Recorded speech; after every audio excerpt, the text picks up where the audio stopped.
You guys, I Sam Kerr is the I cannot agree with that more. There was no word that describes him more than an absolute superstar. Sam Kerr is the greatest of all time. Yeah, if you don't know what happened today, early this morning, Australia was playing Jamaica in the Women's World Cup. We won by 4-0, progressing to the second round. 4-1. Give Jamaica some credit. 4-1. It was a 4-1. 4-1, yeah. 4-1. My bad. Sorry. Give Jamaica some credit. 4-1. My bad. I apologise for that. Regardless, Sam Kerr was the difference, scoring 3 goals in a hat-trick winning effort.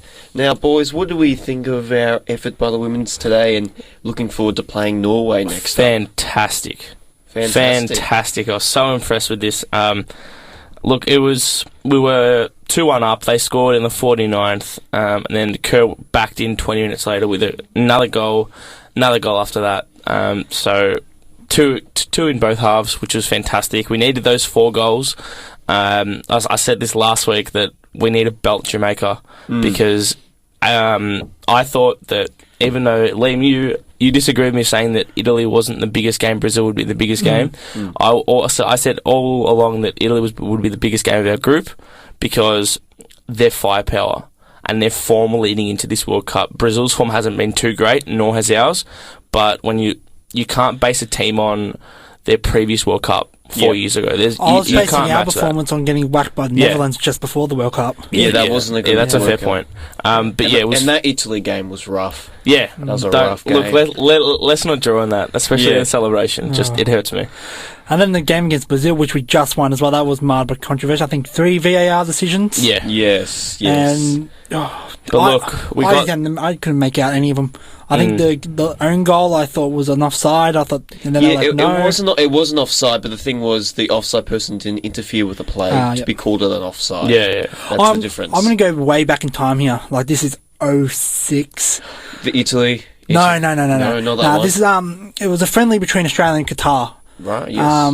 And Australia got a goal. They called it offside, but the guy who was offside didn't score the goal. Yeah, that's when they changed the rules. So they've changed the rules. They've changed the rules in the past couple of years, where it's now if the player is offside, but he doesn't actually have anything to do with the play. So if he's just out on the wing, it doesn't matter, which is a good rule.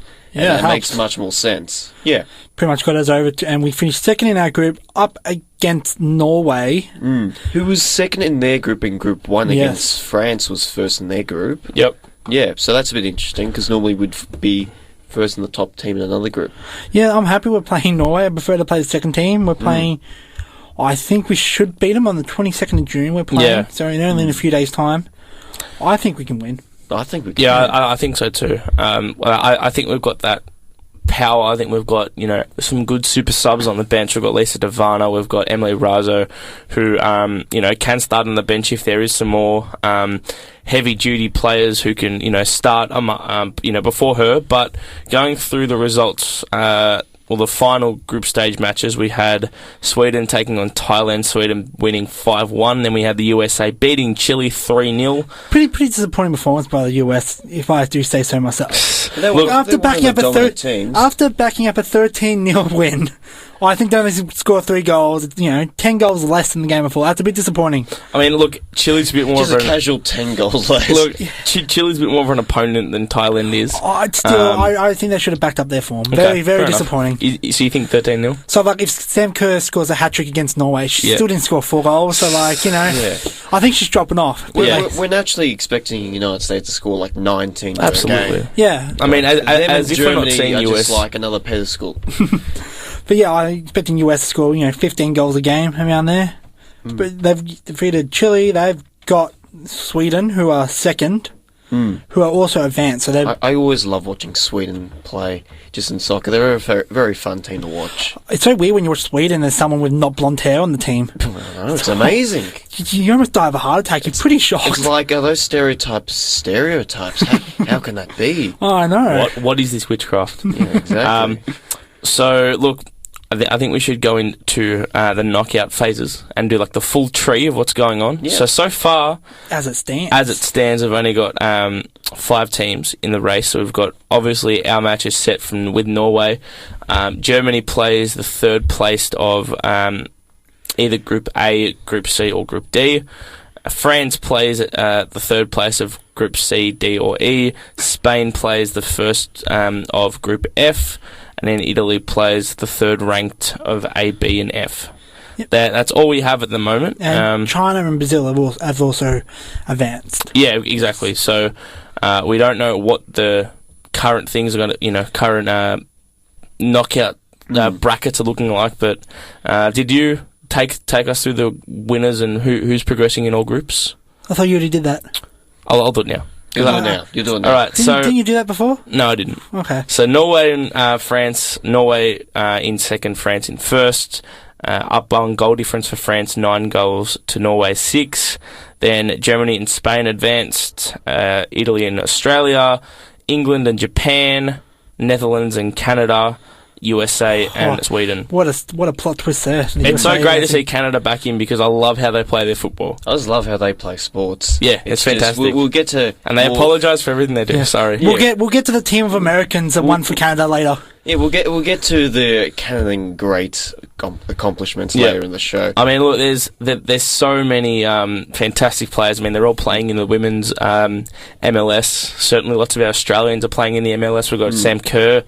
We've got Steph Catley, was our captain throughout the qualifying stages, playing for I believe it's Seattle Reign, and she's playing alongside a few other former Melbourne City W League championship winning players as well, with Lisa Barnes, and we've got Jess Fishlock, who moved to Lyon and winning the Women's Champions League final last year. So certainly women are doing great things in football. Exactly. Definitely. And it'll be fantastic to see the next matches, coming up with, finalising the group stages, seeing who will win, who will get through. Really run us through. Yeah, I've got so much stuff. There's so much. There's a lot of, transfer news going on within the Australian waters, Australian shores. We've got heaps of, different rumours, different signings. So Melbourne City signed Craig Noon from Bolton Wanderers, who won the championship, winning promotion with Cardiff City. So look, he's got some good experience. Scored 3 goals. No, sorry, he didn't score 3. He scored 1 goal against Manchester City when they were playing in the Premier League, 2013-14, I believe. So look, there's good potential there. We've got Nick Fitzgerald from an ex-Melbourne City player. Nick Fitzgerald, not the Nick Fitzgerald we know. No. Different kid. No, not old mate Nick. Not old mate. So he's been released by the Wanderers, which ain't great because he signed a 3-year deal, and he's been let go. Not too great for him. He's signed a 2-year deal with Newcastle Jets, so fingers crossed he stays there. But the one thing I wanted to touch on with that transfer, there's been lots of players in the A-League who have been jumping clubs a lot and have only been given 1-year contracts, or they've been released after 1 year of their 3 or 4 year contract. We've seen Scott Galloway, who signed for Melbourne City, that's his 9th club out of the 10 clubs in the A-League. Which, that's just fascinating. I mean, it's quite, I don't know, is it embarrassing? Is it because... I wonder, when his career's done on, a rainy Sunday afternoon, what team he's barracking for when the footy fixtures come out. Yeah, true. Yeah, it's very interesting, Who knows? But yeah, I mean, look, he's played for 9 clubs. We've had Ruan Tongic, who's played for Melbourne City. He's played for 5 clubs. There's just so many players who are up in the air who aren't getting consistent runs. Which, look, I'm quite surprised about because, as a player, you don't want this to happen. No. We spoke about this a few weeks ago about loyalty with sports, and this about the salary cap. If the A-League was more like the EPL. Yep. Yeah. But then we also said how unfair that would be. Melbourne City would dominate. Oh, we would, because we're the richest club in the league. Only because of Melbourne's Manchester City. Correct. Yeah, just to rewind people's mind, Keisuke Honda made the point about maybe having an open salary cap, so when they play off against Asian Champion League side, they can have more. And that's why Western Sydney Wanderers are the only team to win. And believe it or not, Western Sydney Wanderers fans do not shut up about it. Yeah, correct. Even though it's been 50 years since they've won, they still just go on about it. You know what? They won, so good on them. Yeah. Like, I remember watching... They've also lost 3 grand finals, so... They have. So, like, you know, you got both arguments. Like, Champions League, you can't win your own. I think it's the Popovich curse. I'm dead certain that if you've got Popovich as a coach, you can't win a grand final. Because Perth had him this year, and they Perth choked. Lost, yeah. Well, there's heaps of other rumours. We have Andrew Durante has signed for... Western United, so he's gone from the Phoenix to United. But you know, we'll quickly discuss because we had different opinions on their new kit. I loved it. You don't rate it. It's the green and black. It's a green and black stripe, and then very basic. Basic is good sometimes. Well, I think for their first season it's okay, but I'd like to see some, you know, a bit of pizzazz in it. And we've seen the pizzazz from the alternative kit. It basically I'm having a look at it now. There's a lot of pizzazz in that alternative kit. It's kind of like, you know, when you're bored at school and you just draw like random squares on your like page, like on the back corner, and you're like, I'm really just bored. It's kind of like that. It looks more inspired by the Nigeria World Cup one. Yeah, that's what it's giving me, and it's the similar colours. And I don't mind the home strip. Yeah, and that I don't mind. Well, hopefully we'll do a few more. We'll jump to AFL. Yeah. Quickly, we've got Brad Ingham, an Australian midfielder, rumoured to sign with Brisbane Roar, so hopefully that goes through. See some more Aussies back in the A-League. We've got Anthony Caceres, rumoured to sign for Adelaide. He did win the championship this year with Sydney FC, moving from City in the midway through the year. And then Luke Bratton from Melbourne City as well has been released from his loan, obviously. He signed a 1-year loan from Manchester City's father club, and he's been rumoured to sign with the Wanderers or Sydney FC because he is a Western Sydney boy. And of course, Costa Barbarouses betrayed his third club and has moved to Sydney FC, joining the likes of Adam Lafondra, Milos Ninkovic, all those powerhouses. So Sydney will be a team to, you know, beat again. Absolutely. And then David Williams is who did play for Melbourne City as well and played for Wellington Phoenix for the last 3.5 years. He's been rumoured with an Indian Super League club, ATK. They're snatching a lot of A-League players. Interesting. Lots of A-League players. So, look, that's a football wrap for now. That's a football wrap. And good to follow on to the other football code. We've got a bit of news that I know Liam is very excited to touch on. Now, as we all know in the news, Ben Stratton's had a bit of an interesting Friday night last week. A bit of a stomping, a bit of a pinching. Do you want to take us through what happened? Well, Stratton kind of, for captain to pinch someone to the point where you can see the bruises on his arms, to stomp on a player's foot, and then to give the crowd the lovely middle finger. Doesn't scream captain in my eyes. Not really. Screams more floggish, if you know. Very floggish. Definitely not a captain. No wonder Hawthorn. Did you say flobbish? Yeah, flobbish. Same thing. I like flobbish as the word. Flobbish. It's very... look, I think it was a very dog act by him. Oh, yeah. You just can't do that. Like, it's not, and the way he stomped on his foot as well. Yeah, it's like, why would you do that? You're not in like a local side, you know, game where the umpire's not going to see it. You know, or not really going to mind that. Everyone sees it. I mean, I was sitting in the Essendon members, right, the most passionate supporters in all of the ground, and they're screaming at him. Screaming at the umpire, saying, he's pinched him, he's stepping on him. Wait, Essendon supporters complained about something? For once, I know. Oh, wow. It's crazy. For once. So you could tell it's serious if Essendon supporters complained. Yeah. Oh. But, look, there's... Oh, then John Worsfold said after the game, sometime later, about if they should say something to the umpires, and then he cried about the goalpost thing. Yeah. Because he's a sook and can't get over anything.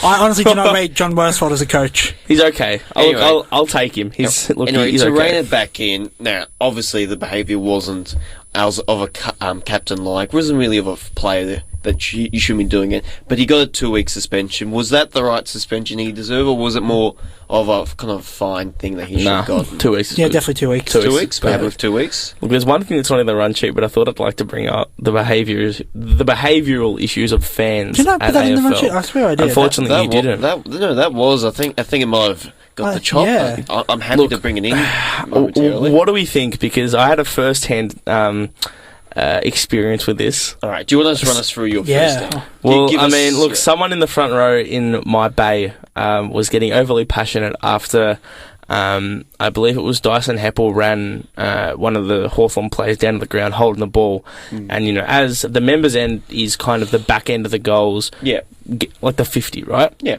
And the other half of the wing, but we were on the inside of the 50, and when there's a really good hold in the ball, you're winning, you're getting up around the boys, and you scream up and you get in your seat and you go, ball! Right, you go absolutely nuts. Yeah, good atmosphere to it. And then the secco who was sitting underneath him stood up and kind of just talked to him. And I'm just like, oh, you're joking. Are you serious? And then the people around me for the rest of the game, we had this joke that whenever someone said something bad, we'd say, get out, leave, you're not welcome here. And then every time someone would kick a goal, we'd just lightly clap. Do you know what's amazing about all this though? They have this over security, but yet a fight still broke out and there was no security around. I think that's why they decided, hey, okay, there's been fights, let's just calm it down a little bit. But they missed the fight. They chuck out people for cheering too loud. But then they missed the actual fight where they were meant to be. These fights happened early in the season, though. No, this is the one in the Bulldogs-Carlton game. True. At the end of the game, the security was nowhere to be found. Look, I think they all leave at 5 minutes left of the fourth quarter. They just leave. Well, some of them go into the ground because they're going to. Yeah, of course. I don't rate it. I hate it because. And then people complain and people get, really, really angry about this sort of stuff. Well, that's why Gill had that press conference yesterday. Look, all I can say is welcome to the A-League, because this is what we've had to deal with for the past 10 years. Yeah, but soccer's known for hooligans. That's that's the thing. And I do agree, if you've done something wrong, do the crime, do the time. Fair enough. At the end of the day, it is a workplace, so there's some things you cannot say. Absolutely. But you should be allowed to cheer, and as long as you're not offending anyone else. I was thinking about that as well. It comes with common sense. You should know what you should and shouldn't say. Absolutely. Yeah. Just like what we're doing on radio now, there's things we're allowed to say. Correct. Things we can't say. 100%. It's just but we don't have someone, guarding the corridors here with the headphones in, about to knock on the door if we say something wrong. No, they just text us and they'll be like, can you stop? And we're like, get out, leave. Fair enough, that makes sense. Look, I don't rate it. I mean, there was a young Carlton fan who got evicted from the ground for doing nothing. I mean, what's next? They're going to kick out a 5-year-old. Who knows? No, seriously. It could get to the point where they're kicking out kids for yelling and screaming for their favourite players, it's going to turn into a nanny game. Yeah. Because, look, the game's kind of, in my opinion, the game's declined in fans over the years. It's declined in fan interest, and the quality has dipped as well. I think the quality's increased. I think the quality across the board has. Yeah. But I don't think the best sides aren't really as good as they used to be. Correct. But, I like that because then we're seeing change. Yeah. I mean, we saw 2 different teams winning 2 different grand finals in the last 3 years. I'm actually not sure. I do agree with you, Matt. Geelong's first, 11-1, but they don't feel like an 11-1 team. Yeah. No, but I still reckon if they would stack up all right with the teams 10 years ago, but they're not as dominant as some teams in the past. If a team's 11-1, you'll think to yourself, they've got the flag in the bag. But even last week when we went through our premiership predictions, I didn't say Geelong. I think you said Collingwood. Yeah, because we kind of have an eerie feeling that they're going to slip up. Yep. Yeah. The Toronto Raptors, the We Are the North team, clinched their first NBA title. Even though they're not the most north team, if you look at the map of the US, Minnesota's more north than Toronto. Yeah. Kind of. Yeah, kind of. Yeah, kind of. Look, it was we wrapped up the NBA finals last week on Friday. Yeah, fantastic. It was fantastic. I love it. I love me some NBA finals. Oh, it was great because look, we had wow, I'm bad. We had Klay Thompson going off with an injury. Yep, an ACL, walking back on, knocking down 2-3 throws. Then telling his coach he'll be on in 2 minutes, and then ending up going on stretches. And then the what do you call it? The end of the third quarter, they braked, and he didn't come on for the rest of the game. Yeah, kind of happens when you tear your ACL. So did he tear his ACL? Is that confirmed? Yeah, okay. He did his ACL, so he was out for the game. Wow, that's gutsy. Yeah, that's very gutsy. But look, there's a few talking points that you wanted to get to. Yeah, there was a few talking points, a few free agency points we wanted to address. Now, you were saying about Kawhi Leonard. Kawhi Leonard, yes. Will he stay at the Raptors? Yes. After winning. So if people don't know, he was originally from the San Antonio Spurs. He had a bit of a problem when he was injured. Bit of a dispute with the team officials over whether he was healthy to play or not. Ended up wanting to get a trade back to his home state of California, particularly the LA Lakers or Clippers, more likely the Clippers. Ended up getting traded to Toronto and won. Which is, close enough, I guess. Yeah, close enough. Yeah, I want to go to California, you go to Toronto. Fair enough. Same thing, really. Yeah, same thing. Anyway, Toronto's a great city. He's gone there. He's won the chip for them. Now there's a lot of discussion about whether he'll end up going to California now. A 5-year chant. It's a 5 year, so it'll be a supermax contract. Yep. And well, I think after what happened, he'd be getting his citizenship and everything. Like in Toronto, he'd be getting his own Canadian citizenship. Yeah, he'd be getting his own land there. Probably be the mayor of Toronto, by the stuff. He'll become a Canadian citizen. The next week he'll be apologising for every single thing he does. Yeah, he's not a big talker. He's very quiet. He's very quiet, but he's a good natured kind of guy. I like him. He was so clutch in the whole final series. Oh, yeah. It was great to see the whole run though. I mean, look, as a unofficial Philly fan, I can say we took him to 7. So we took him to 7. We took him to 7. Which is great. But look, I'm happy that they won. If out of any team apart from Philly, I wanted to win. It was Toronto. They were the team. Yeah. I mean, look, coming from second, finishing second in the Eastern Conference, beating Golden State, who we're trying to create a dynasty. They also finished second overall, though. Yeah. So they had home court in the finals. Yeah. So look, it's I can't say anything else because it's a fantastic job from them. They've done it. They've succeeded. But look, the one thing that I loved was the fan park in Toronto. The Jurassic Park. That was the greatest name of some. Oh my god, Jurassic Park! Like what? Oh my god, I love it so much because it's just like everything just clicks and it's like yeah that's great. Yeah. That's great. The fake ending was a bit annoying though of the game. The buzzer went off. The buzzer went off. Everyone celebrated, then they put a few more seconds on. Well, yeah, because they restarted the clock, didn't they, from 0.9 seconds? Yeah, because it was like a foul that they were giving out. So kind of killed the moment. It did kill the moment a bit. But I mean, that's basketball. Like, you don't mess with the rules. And that was the slowest last 10 seconds of a game, mate. Yeah, but for like 5 minutes. That's basketball. The last 2 minutes goes for like an hour. That's just how it normally goes. No, literally, it's like, my dad's like, how long left? I'm like, there's like 3 minutes on the clock. He's like, all right, it's about 20 minutes. I'm like, yeah. Go to the shops, come back, and still be going. Yeah, exactly. Yeah, I mean, exactly. It's one of those games that you don't watch the whole thing. You just you go in front a little bit, but you watch it. It's like, no, I'll watch it. What are you saying, bro? Watch the whole thing. And in the last 2 minutes, you watch it.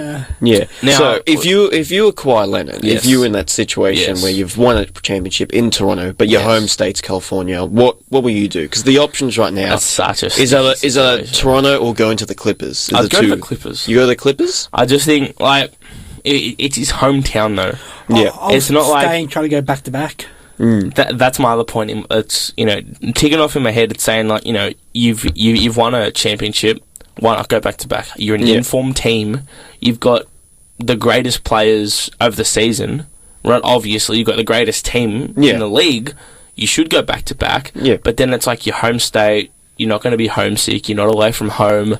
I've got to. It's just like I'm not a fan of the homesickness. You and homesickness. We won't get to that. Like I think in terms of we're looking solely at winning a championship. If he goes to the Clippers, there's going to be a top 4 seed in the West, but they're not outright favourites. If he stays in Toronto, he's going to be surrounded by a bit better players. Like he's got Siakam, Serge Ibaka. He's got Larry. So good. Yeah, exactly. He's got Larry as his second All-Star. If you go to the Clippers, you have Beverly, you have Lou Williams, but you won't have any of Patrick Beverly, but you won't have any of the second kind of tier All-Stars around you. Mate, I remember playing Patrick Beverly in NBA 2K like 12, right? And he was like not even on the roster of Miami Heat. Bro, like that's a flashback. I mean, look, there was a guy who did call it on ESPN, and he said, "Mark my words, if Kawhi moves to LA, they will win the championship next year." And I'm like, "Whoa, dude, what do you want?" Because like that's not happening. Anyway, we'll quickly go through the rest of the free agency. So, Clay Thompson did his ACL. He's likely to re-sign. KD did his Achilles, which is a far worse injury when it comes to basketball. He's leaving, surely. He's out. He had a big problem with the team officials, particularly when they were advertising his kind of calf injury as he'll be back during the semis, the finals, and then the actual NBA finals. He's missing the entirety of next season. Yeah, the thing is, he'll still get his supermax. So if he goes to the Knicks, which is the likely option for him, he'll miss a whole entire season, which won't be good because he'll miss out on chances of probably signing a Kyrie or a Kemba going with him. But he'll still get the supermax, so the money won't be a problem. But the worry as well is if I was the Knicks, he's done his Achilles. It's a hard injury to come back fully from. It is. Yeah. It is. Lots of players. He's that good of a player that it's almost you gotta kind of ride the risk with. You gotta risk it, particularly if you're the Knicks, because there's nothing else going on for you. 30, 31. He's getting old. He's about 32, I think, next season. Yeah, that's. Well, look, if we go back in time and look at previous Achilles injuries, we got Kobe did his, and he didn't return the same. No, he didn't. But he was about 34 at the time. Correct, but I've still got this stigma in my mind that if you've done your Achilles, you're never going to be the same basketballer. Yeah, you might play for a couple of years, but you're never going to be the same as you were peak. Yeah, like because DeMarcus Cousins did his, and he hasn't returned fully yet. Absolutely. Yeah, I mean he didn't really show in the finals. And he did have some good moments, but he wasn't the same DeMarcus they used to be. Not. And that he can still become that, but we haven't seen enough evidence to say he will be. Correct, yeah. So that's the risk that the Knicks are going to have to take. And then we got the Lakers. They got AD in the super trade the other day, and a lot of debate whether that was an even trade or a smart decision for them. Lonzo Ball went to the Pelicans. And his brother's coming to Australia. Yeah, that's going to be huge. That weird thingy. It's what's his name? Mello. See, that's why I just LaMelo. That's his brother. LaMelo Ball. LaMelo Ball. He signed with the Illawarra Hawks. As a I don't know. I'm very confused of what he got. Why he's here, but you know. It was just because he can still earn money, and if he goes to college, he can't earn his own money from his own shoes and that. If he goes a different league, he can. I mean, look, the NBL's, I'm actually excited about it because I'm the newest member of the Southeastern Melbourne Phoenix. So I'm excited. Inaugural season next season. All right, just before we quickly wrap up this segment, if you had to say right now who's winning the NBA title next season, given the trades that we're looking at already happening in the free agencies, who would you pick? Well,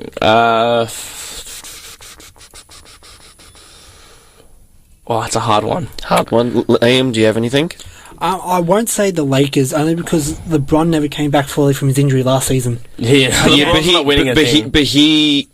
came back way early, though. But I just think it could also be an age thing. People forget age. He is age, but that was his first injury in about 16 seasons. I'll wait till the start next season to see how it goes. But he's ending to last season, wouldn't mind Milwaukee winning it.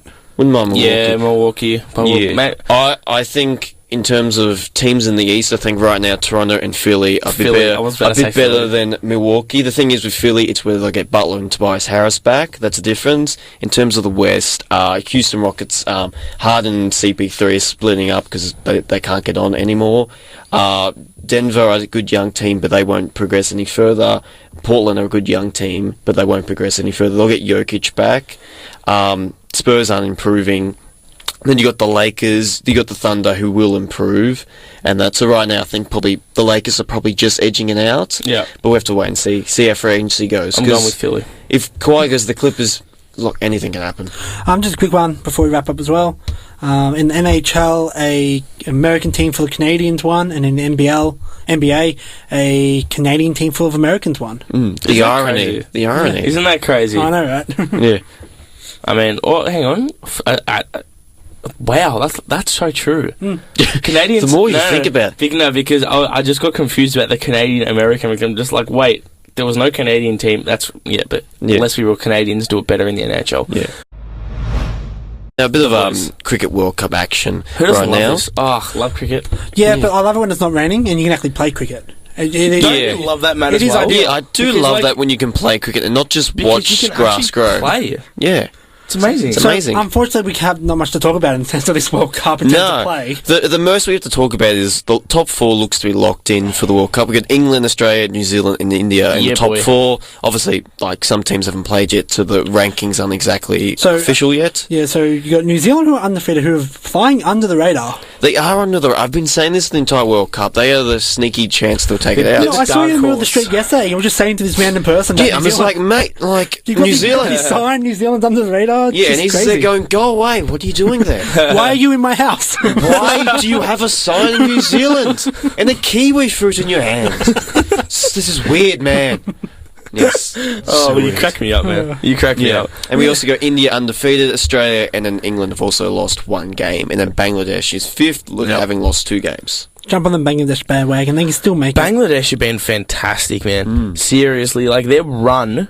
through this whole World Cup has been so good. I mean, they had, I can't remember the player's name, he made 124 against the West Indies. Yeah.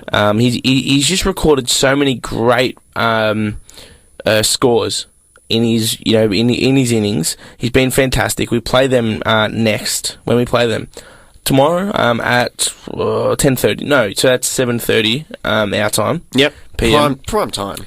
Please watch it, because is that our last? No, we've got a few more. Now we've got heaps more. Yeah, you got to play. I forgot. Team. Yeah, I forgot. We play England twice. Oh, yeah, this is good. This is a surprise me. Wow. Yeah, that's great. I didn't even know that. It's, you know what's funny, right? Well, little cherry for today was. But like, when I feel like when the World Cup was in our country, right, we followed it more and more into it. But when now, it's kind of like it's a bit lost. Yeah, well, because we're doing so well in the Women's World Cup as well, that's kind of I'm kind of, And it's not really in front of us to watch it. No, it's not. Yeah. We've got to, watch it on our tallies, and it's halfway around the world. Do we risk staying up to 2 a.m. to watch a game that's cancelled because of the rain? No. It's a risky thing. I do miss staying up to 2 a.m. to watch the Ashes, and actually, I'm looking forward to playing that. You know what's funny, right? I enjoy the Ashes more than one-day cricket. I don't know why. It's just like... It's the Ashes. It's test match cricket, and who doesn't love a bit of test? True cricket fans love test match cricket. Exactly. True, and if you want to call yourself a true fan, but can't stomach, staying out, arriving at the ground at 9, getting, starting at 10:30, not leaving until 6. I must say that the first day of the Boxing Day Test last year was the most boringest game I've ever been to. Thank God I didn't go to that. Mitch Marsh got booed. No, I know. Mitch Marsh Test side just doesn't really. I just think. Look, if you don't watch a full day of Test cricket, well, are you a real cricket fan? Yeah, no, I don't think so. No. The answer is just watch a full day of Test cricket. Amen. You can see Seal's hat trick. Like, that is the essence of what Test cricket's about. I honestly think you should be on the citizenship test as well. Yeah, become Australians and watch. You have to sit and watch a day of Test cricket. Where were you when P. Seal got his hat trick? Yeah, we were at school. We were at school. Probably. It was lunchtime, actually. Can you remember? That is so funny how I remember that, because I remember, this is one of the greatest moments in Australian cricket. Am I right? Yeah. Taking his hat-trick on his birthday. We're getting very carried away. I like Clarkie's 300. Huh? I remember I was at the dentist when Michael Clark scored his 300. I remember. I remember the Clark 300. Just watching that day after day. 300 was great. On Thursday, when Richmond played Adelaide, Eddie Betts kicked a normal Eddie Betts goal. Oh, it was a great goal. Just a casual Eddie Betts goal. I'm still surprised why he ran towards the boundary and didn't run more in. He did it on purpose. I know he did. If he can kick him, good on ya. And then, you saw him and Sydney Stack, give each other a bit of a high five. And some old fossils, like Gary Lyon, not a fan of it. It's good to see Gary Lyon have a moral compass. Anyway, to take it off that note, so savage. Take it off that note. Yeah, look, the game was done and dusted, and we know the Indigenous players have a good brotherhood. I didn't mind it at all. I thought when someone kicks an absolute great goal like that, and the game's not it's not prelim final, and the game's not like kick in it. I'm fine with someone being like, yeah, good on. The game was on. The game was over. Yeah. And it was said before that there was a chat, if Sydney Stack was giving it to him a bit, saying, you're not going to kick a goal, blah, blah, blah. He's like, no special goals today, brother. And you can never question Sydney Stack, of all players, to not being hard at the contest for his 100%. team. He's always hard at it. He gives that extra 1% every single time. He's a great one-on-one player. So you agree that there was nothing wrong, and it's ridiculous. So I do believe there's too many old players having say in the game. There's too many old grumpy men having their opinions, and they're like, I don't like it. Yeah, there's a lot of, you got to take the grumble. Just enjoy the moment. Enjoy the moment, enjoy the game, and we get North played in Tassie on Sunday, and always there's a debate, should there be a Tasmanian team? No. No? Well, it's a lot. I agree as well. I don't know what your opinion is. It's a lot. Like, I'd love there to be, but there's a lot of economical problems of why it wouldn't work out. I feel like it would have worked if South Melbourne went there in the 80s. It would have worked out better. I just don't see any 18 to 30-year-old wanting to live in Hobart or Launceston. Unless you're from there. It's a nice place. It's a nice place. It's a nice place to retire. Yeah, but when you compare it to like a Sydney or Melbourne, it's not the same. Yeah, true. I mean, look, you can run around that place in 6 hours, 5 hours. And if there is Tassie is a team, should it be their own team or a relocation? I think it's more likely to be a relocation team than their own team. They want their own team. Yeah, but the thing is, I think it should be their own team, but I think it's more likely to be North Melbourne goes down there. I think North Melbourne goes down there as well. Really? Yeah. Wow. I don't know how likely it is to happen, but there's been a lot of talk of it over the past few years. It is funny you say that because the AFLW team, plays in their jerseys, their alternative jerseys that have got the actual logo on Tasmania. it says Tasmania Kangaroos, and I'm like, whoa, okay, sure, that's a big call, but now I just believe for North Melbourne, they're a small fish in a big pond here. I've always wanted the Bulldogs to move to Ballarat. Yeah, we talked about that in a few shows ago. That type of Geelong advantage that Geelong has. Both of the Crouch brothers are from Ballarat. So imagine if they move to Ballarat and they can get those players instead of moving to Geelong. And there's a lot of good Tassie players that might have a bit of interest going home, and they can use the go home factor if they wanted to. Yeah, be really interesting. That's cool. Yeah. All right. I'll see where you are. Another question, just quickly: if hypothetically there's a new Tassie team, so there's 19 teams, should there be a 20th team, and where would you put it? What I've read is that Perth seems like the likely option. Perth, yeah, but that's going to damage Fremantle massively if there's a third team there in Perth. Definitely. Freo doesn't have the success that West Coast has, or the success that Port and Adelaide have to hold their own. I'd love Darwin. I like Darwin as well. I'd love Darwin. I like Darwin, but it'd be very interesting. It's very hot climate. You could have ACT, but it's going to GWS. We want to Canberra. There's nothing to do in Canberra. I know. There's nothing to do in Tassie. Or you can have a North Queensland team if you really want. See, I think that's North Queensland should have been before Gold Coast. Yeah, I agree. Yeah. Cairns is a lovely place. Cairns is a lovely place, and Townsville. I love the stadium, the Riverway Stadium. Yep. I've been there. They played up there this weekend, in there. Yeah. Beautiful game. I think North Queensland should have been in before Tassie, not before Gold Coast. Quickly before we wrap up, what do you think about the Secco running onto the field to try and break up that scuffle against the North player and their GWS player? Have you never heard of this, Matt? No, probably not. All right, so what happened was, it was a North Melbourne player and a GWS player were having a bit of a tussle, right, on the boundary, and a security guard has actually come up and tried to break it up, but then the ref's saying, "No, go away. You're not supposed to be on here." What is going on with security guards? I just think that was a mistake on his behalf. I think it was a mistake. I think he tried to do the right thing, but it was just a mistake. If you have proper training, you don't do that. What about hypothetically here? What if, just say, the North player was pummeling his head in, like he lost the plot? It's the umpire, just the umpire. I'm talking about to a severe case where Is it still the right thing to jump and be like, "Hey, you're killing him. Go away"? I don't know, because it's just it's not their place to do anything. Definitely. It's not their job. He made a mistake. I think he made a mistake. It's a little mistake. It's just kind of funny. What a legend. Comments that someone else made during the week. Yeah. Kind of racist.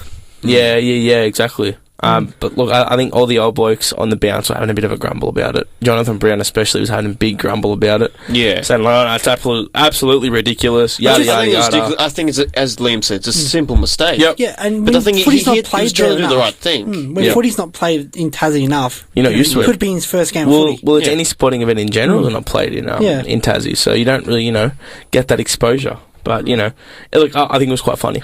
I think it was quite funny. But, on that note, wraps up our show.